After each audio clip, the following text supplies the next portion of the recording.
네, 안녕하세요. 이동섭 작가입니다. 안녕하세요. 미술사가 이현입니다. 네, 저희가 미술빵집. 네. 이야, 이름 너무 좋죠. 제가 지었습니다. 역시. 미술을 이제 이현 선생님을 셰프 삼아서 저희가 빵을 맛있게 구워서 팔겠다. 뭐 그런 건데, 빵 좋아하시는 분들을 위해서 다음에 우리가 빵 특집도 한번 하시죠. 그림 네, 속 빵 좋죠. 얘기 예. 이런 거 하면 되니까. 네, 그래서 미술빵집이고, 저희가 이제 어떤 이야기를 할까 하다가 우리가 학교 다닐 때 교과서에서 본 적이 있으나 그냥 외우기만 하고 그렇죠. 잘은 모르는. 잘은 모르는 네. 그런 되게 착각하죠. 안다고. 본 적이 있는 건 사실은. 그래서 교과서에 나오는 그림 이야기를 이제 한번 해볼까 합니다. 그래서 어떤 그림을 제일 먼저 할까라고 했는데 많은 분들이 예상하시다시피 예, 넘버 원. 네, 바로 그 그림이죠. 예, 모나리자입니다. 네. 이 모나리자는 뭐 사실 세상에서 가장 유명한 그림이다. 그렇죠. 예, 라고 해도 되죠. 모든 사람들이 다 알고 있는 그런 작품이기 때문에 첫 시간용으로는 제일 좋을 것 같아요. 맞습니다.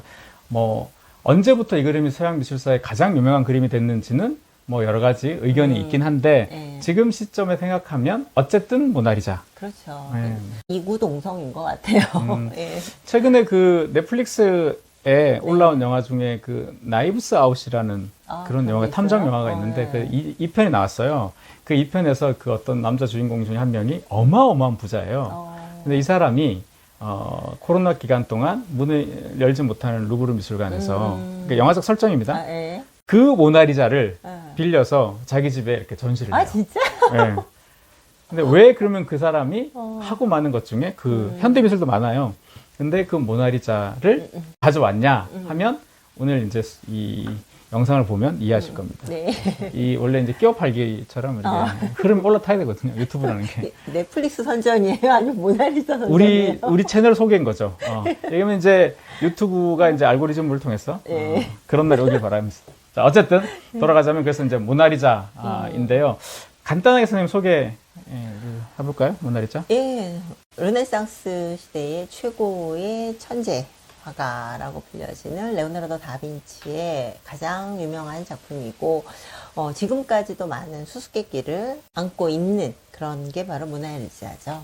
근데 다빈치 작품이 지금 유화가 한 40점이 안 되죠. 20 몇 점 정도. 완성작은 10점도 채 안 된다고. 그렇죠. 이제 지금 전해지는 거가 21, 작품 안팎으로 알고 있는데 뭐 더 적게 보는 분도 있고 더 많이 보는 분도 있는데 어쨌든 그 언저리인데 그 남아있는 작품들 가운데 과연 모나리자가 제일 그건 최고인가요? 아니에요. 예, 가장 뭐 작품성이 좋다라고는 말할 수가 없습니다. 오히려 그 초상화들, 그러니까 모나리자 말고도 뭐 시칠리아 갈레아니를 그렸다든가 아니면 음악가의 초상이라든가 이런 것들이 훨씬 더 이렇게 좀 뛰어나거든요. 근데 그것보다도 더 유명한 게 된 데에는 아마도 모나리자에 관한 신화 때문이 아닐까라는 생각이 듭니다. 그러면 미술사적 가치나 작품성의 완성도보다는 그걸 둘러싸고 있는 어떤 신화적인 부분이다. 그죠. 수수께끼가 많죠. 그러니까 물론 독창적인 면도 가지고 있습니다. 그러니까 수수께끼가 많다라는 거는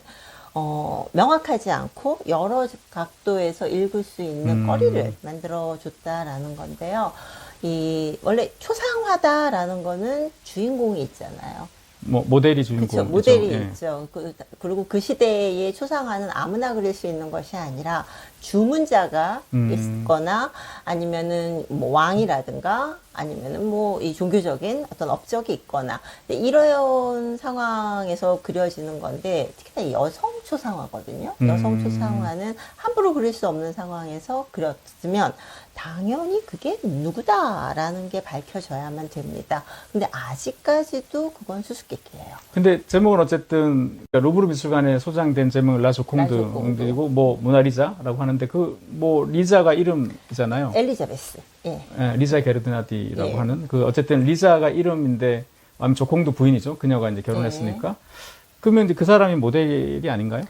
그러니까 그렇게들 많이들 봐요. 많이들 보는데 사실은 명확하지는 않거든요. 거기에 대한 여러 반론들이 계속해서 지금 나오고 있거든요. 근데 그래도 여전히 모나리자고 조콩도 부인이다라고 하는 거는 약간 퍼센티지적으로 봤을 때 51대 49 정도로 해서 조금 높기 때문에 이 제목은 바뀌지 않으나 만약에 또 다른 자료가 나타난다라고 하면 언제든지 바뀔 수가 있죠. 그러면 49의 의견은 뭡니까? 뭐 레오나르도 다빈치의 자화상이다라고 그런 설도 불려지기도 있죠. 네, 그런 설도 있고 실제로 근데 이렇게 포개 보면 90% 이상 굉장히 일치하니까. 비슷해요. 네, 근데 일치하죠. 반론을 제기한 쪽에서는 레오나르도 다빈치의 그 초상화들은 다 비슷비슷하거든요. 아, 네, 얼굴이 다 비슷하다. 얼굴이 이렇게 다 비슷비슷하게 여성 초상화건 남성 초상화건. 그러니까 이 약간은 좀 중성적인 그런 어떤 모습으로 레오나르도 다빈치가 많이 그렸기 때문에 이렇게도 볼 수 있고 저렇게도 볼 수 있고 또 한쪽에서는 어쩌면 그 제자 살라이. 예, 살라이라든가 멜치라든가 그의 제자를 모델로 해서 그린 그림하고도 좀 유사해요. 아니면 아예 정 다른 사람. 우리가 아예. 모르는. 왜냐면 당시 여성 초상화라고 한다면 보통 지물이 나오거든요. 뭐, 지물이라는 게 뭔가요? 그러니까 상징이죠. 그러니까 아, 대표하는. 그러니까 이게 보통 여자는 혼자서 존재하는 게 아니라 어느 가문의 딸, 혹은 누구의 아내 뭐 이런 식으로 존재하게 되는데 그걸 상징하는 게 하나도 없어요. 그러니까 모나리자 이전에 그려진 다른 추상화들을 보게 되면 상징을 하나씩들 다 남겼거든요. 레오나르도 네. 다빈치가. 근데 이것만큼은 이야기를 하지 않은 것 자체가 사실은 파격이에요. 그러니까 보통 여성 초상화들은 보통 손에다가 뭘 져요. 이 레오나르도 다빈치의 그 체칠리아 갈레아니 초상을 보게 되면 손에다가 흰 단비를 들고 네. 있는 거라든가 아니면 음악가의 초상 같은 게 보면은 악보를 네. 들고 있다라든가 이런 식으로 이야기를 하는데 아예 손을 딱 포겠단 말이에요. 손을 딱 포개서 아무것도 잡고 있지 않은 상황이니까 그것 자체가 사실은 파격이죠. 근데 그걸로 인해서 누군지가 더 모호해졌어요.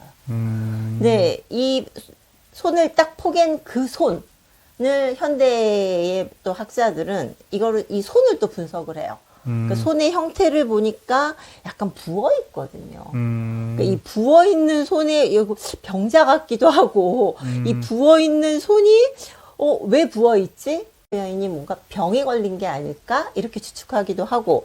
근데 많은 사람들이 이 모나리자라는 그 제목을 바뀌지 않는 데는 그 손도 한몫을 했어요. 아, 그래요? 그럼 네. 뭐 리자가 실제로 손이 그랬었나요? 그게 아니라 이 부어 있거든요. 네. 부어 있는 게 병 말고도 여성이 붓기가 최고로 출산 직후. 출산 직후예요.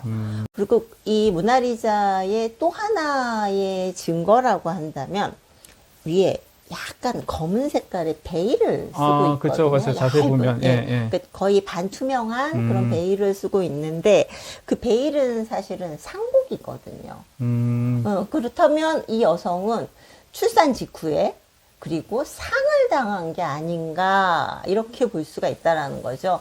근데 막 자료를 찾다 보니까 그 엘리자베스 게라른이라고 하는 이 조공도 부인이 그 당시에 둘째 아이를 막 출산을 했고 둘째 아이가 얼마 안 있다가 죽었어요. 그렇다면 이렇게도 볼 수 있지 않을까라는 생각에 아마도 엘리자베스 게라른일 수도 있겠구나. 이것 쪽으로 조금 더 나아가게 되는 거죠. 네.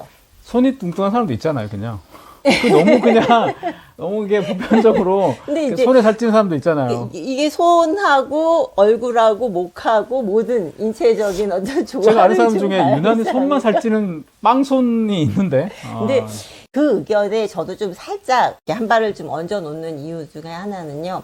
이 레오나르도 다빈치의 최고의 완성작이라고 한다면 일단 하나의 작품보다는 그가 남긴 노트가 그의 최고의 완성작이라고 많이들 보거든요. 근데 그 노트 속에서 인체에 관한 스케치 중에 가장 많이 그려진 거는 손하고 발이에요. 그러니까 그 소리는 뭐냐면 레오나르도 다빈치가 굉장히 심사숙고해서 이 손하고 발 안에다가 많은 것들을 담으려고 했다라는 거죠. 그래서 미완성도 손발이 제일 많아요. 네, 맞아요.